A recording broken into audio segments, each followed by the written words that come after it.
Welcome to Uma's home. இன்றைக்கி நம்ம ஒரு டிஃப்ரெண்ட்டான ரெசிபி தாங்க பார்க்க போகிறோம். ஈவினிங் ஸ்நாக்ஸாக மிஞ்சி போன நூடுல்ஸ் வச்சு நான் ஒரு போண்டா செஞ்சுருக்கேன். வாங்க அது எப்படி செய்யலான்னு பார்க்கலாம். எப்பயுமே நூடுல்ஸ் மிஞ்சிருச்சுன்னா நான் ஒரு பவுலில் போட்டு ஃப்ரிட்ஜில் வச்சுருவேன். ஈவினிங் இது மாதிரி போண்டாவை போட்டு கொடுத்துட்டா ஸ்நாக்ஸ் மாதிரி சாப்பிட்ருவாங்க. ஒரு கப்பு மிஞ்சின நூடுல்ஸ் எடுத்திருக்கேன். அதுக்கு ஒரு அரை ஸ்பூன் மிளகாத்தூள், ஒரு கப் மைதா மாவு வேணான்னா நீங்கள் அரிசி மாவு கூட சேர்த்துக்கலாம். இஞ்சி பூண்டு பேஸ்ட்டு ஒரு ஸ்பூன்.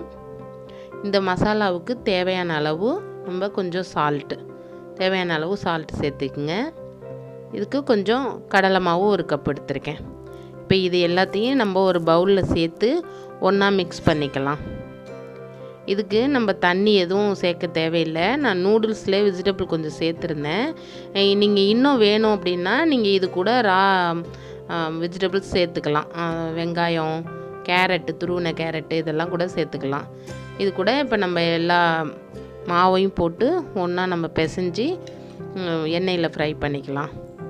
நீங்கள் இப்போ தான் என் சேனலை ஃபஸ்ட் டைம் பார்க்குறீங்கன்னா சப்ஸ்கிரைப் பண்ணிக்கோங்க. பக்கத்தில் இருக்க பெல் ஐக்கானை கிளிக் பண்ணி ஆல் கொடுத்துக்குங்க. அப்போ தான் நான் போடுற வீடியோஸ் எல்லாம் உங்களுக்கு நோட்டிஃபிகேஷனில் உடனுக்குடனே வரும்.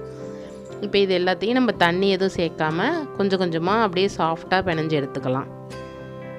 ரொம்ப நல்லா இருக்குங்க இந்த நூடுல்ஸ் போண்டா.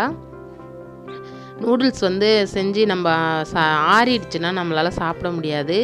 பசங்க எப்போ நூடுல்ஸ் செஞ்சாலும் அதிகமாக செய்யுங்கம்மா அப்படின்னு சொல்லிட்டு அது என்ன தான் இருக்கோ அந்த பேக்கிங் ஃபுட்டில் தான் அதுங்களுக்கு ஒரு இன்ட்ரெஸ்ட் அதிகமாக இருக்குது.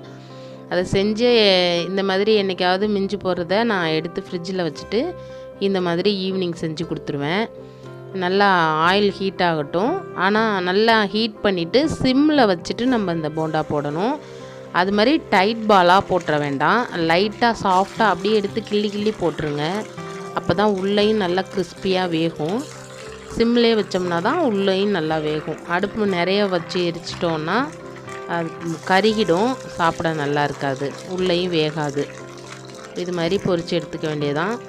இது ரொம்ப ரொம்ப ஈஸி, டக்குன்னு செஞ்சு கொடுத்துடலாம். மிஞ்சி போனதை வச்சு தான் செய்ய போகிறோம். இதுக்காக நீங்கள் நூடுல்ஸை போட்டு ஆற வச்செல்லாம் செய்ய வேணாம். என்றைக்காவது மீதம் இருக்கிற நூடுல்ஸை இது மாதிரி செஞ்சு சாப்பிட்டு பாருங்கள்.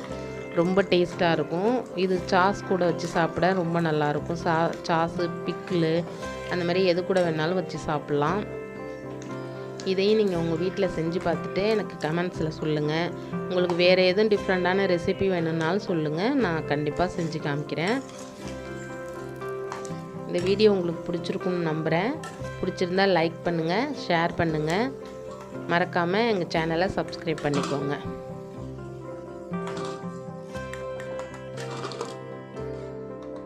இன்னொரு டிஃப்ரெண்ட்டான வீடியோவோட உங்களை நான் சந்திக்கிறேன். தேங்க்யூ.